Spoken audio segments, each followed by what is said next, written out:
Maximum প্রার্থীরাই মুসলমান।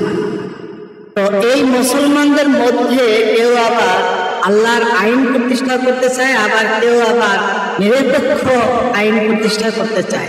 তাহলে এই পরিস্থিতিতে আসলে বাংলাদেশের মুসলমানের আসলে করণীয় কি, আসলে কাকে বেছে নেওয়া উচিত? আলহামদুলিল্লাহ, আসসালামু আলাইকুম রাহমাতুল্লাহ। খুব সুন্দর একটি প্রশ্ন করার জন্য ধন্যবাদ। আসলে মুসলমান কথা এবং কাজে আমাদের মিল থাকতে হবে। ঈমান কাকে বলে? মানে মুখে স্বীকৃতি, অন্তরে বিশ্বাস, কাজে তা পরিণত করা, এটা হচ্ছে ঈমানের স্তর। এখন আমাদের কিছু মুসলমান আছে, আমরা বিশ্বাস করি যে আল্লাহ এক, নবী রাসূল যুগে যুগে এসেছেন, আসমানি কিতাব এসেছেন।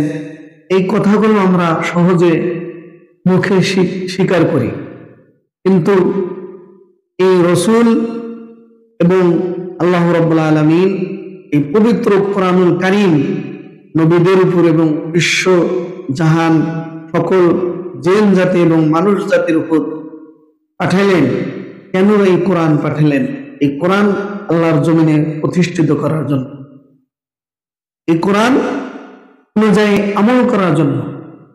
আমাদের ভিতরে কিছু মুসলমান আছে, আমরা শুধু নামাজের মধ্যে সীমাবদ্ধ করে দিচ্ছি যে এইটুকুই ইসলাম, কিন্তু আল্লাহর এই দ্বীন প্রতিষ্ঠিত করার জন্য নামাজ যেরকম 82 জায়গায় বলা হয়েছে, এরকম আল্লাহর দ্বীন আল্লাহর জমিনে প্রতিষ্ঠিত করার জন্য 900-এরও বেশি জায়গায় আল্লাহ রাব্বুল আলামিন আকিমুদ্দিন এই শব্দগুলো ব্যবহার করেছেন যে তোমরা দ্বীন প্রতিষ্ঠা করো। দ্বীন প্রতিষ্ঠা করতে হবে সমাজ, রাষ্ট্র, জাতি, পরিবার, সব জায়গায় আমাদের কোরআন এবং সুন্নাহ অনুযায়ী আমাদের রাষ্ট্র, পরিবার, সব জায়গায় আমাদেরকে পরিচালনা করতে হবে। আমাদের মধ্যে কিছু মানুষ আছে যে শুধু নামাজ পড়বে, কোরআন পড়বে, এইটুকুই ইসলামের মধ্যে আমরা সীমাবদ্ধ রেখেছি। কিন্তু ইসলামের প্রত্যেকটা কাজ কর্ম, আপনি বাথরুমে যাবেন, ওখানে ইসলামের কি বিধান আছে? আপনি রাত্রিতে শুতে যাবেন বিছানায়, ওখানে ইসলামের কি বিধান আছে? ঘুম থেকে ওঠার সময় আবার আপনার কোরআন এবং সুন্নাতে কি বলা আছে? এরকম প্রত্যেকটা কাজ, এক কথায় হচ্ছে পাকের ঘর থেকে শুরু করে আমাদের রাষ্ট্রীয় সর্বোচ্চ স্থান, সংসদ ভবন, গণভবন, সর্ব জায়গায় আমাদেরকে কালেমার দাওয়াত, কোরআনের বাস্তব জীবন আমাদের প্রত্যেকটা ক্ষেত্রেই বাস্তবায়ন করতে হবে। এটাই হচ্ছে আমাদের সঠিক দ্বীন।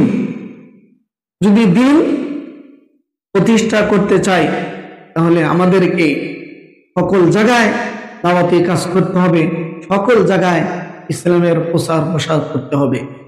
আমি জানতে চাচ্ছি, যারা আসলে ইসলামের হুকুম অনুযায়ী রাষ্ট্র পরিচালনা করতে চায়, তাদেরকে যদি কোনো মুসলমান সাপোর্ট না করে, অর্থাৎ ভোট না দেয়, তাহলে তারা কি কোরআনের আলোকে ক্ষতিগ্রস্ত হবে?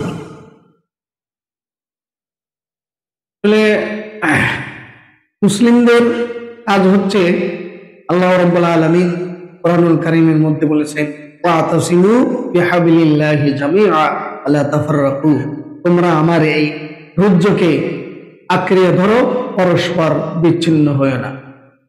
এখানে মুসলিমরা যদি কোনো মুসলিম ডাক দেয়, তাহলে এক মুসলমান যদি বিপদে পড়ে আর এক মুসলমান ডাক দেয়, ওই মুসলমান ভাইয়ের ডাকে সাড়া দেওয়া আর এক মুসলমান ভাইয়ের জন্য ওয়াজিব হয়ে যায়। এজন্য আমার ওই মুসলমান ভাই, তিনি কোরআন সুন্নাহ প্রতিষ্ঠা করার জন্য ডাক দিয়েছে, যার বিন্দু মাত্র ঈমান আছে, সে ওই মুসলমান ভাইয়ের ডাকে সাড়া দিবে, যদি সঠিক হক পন্থা এবং আল্লাহ এবং রসুলের বিধান কায়েম করতে আর এক মুসলমান ভাইদেরকে ডাকে, এই মুসলমান ভাইদের ডাকে আমাদের অবশ্যই সাড়া দিতে হবে। সে যদি সাড়া না দেয়, কোরআনের আহ্বানে যদি সাড়া না দেয়, আল্লাহ রাব্বুল আলামিন বলেছেন ওয়ামানা আরাদা আন যিকরি ফাইন্না লাহু মাঈশাতান দানকা ওয়া নাহশুরুহু ইয়াওমাল কিয়ামাতি আমা।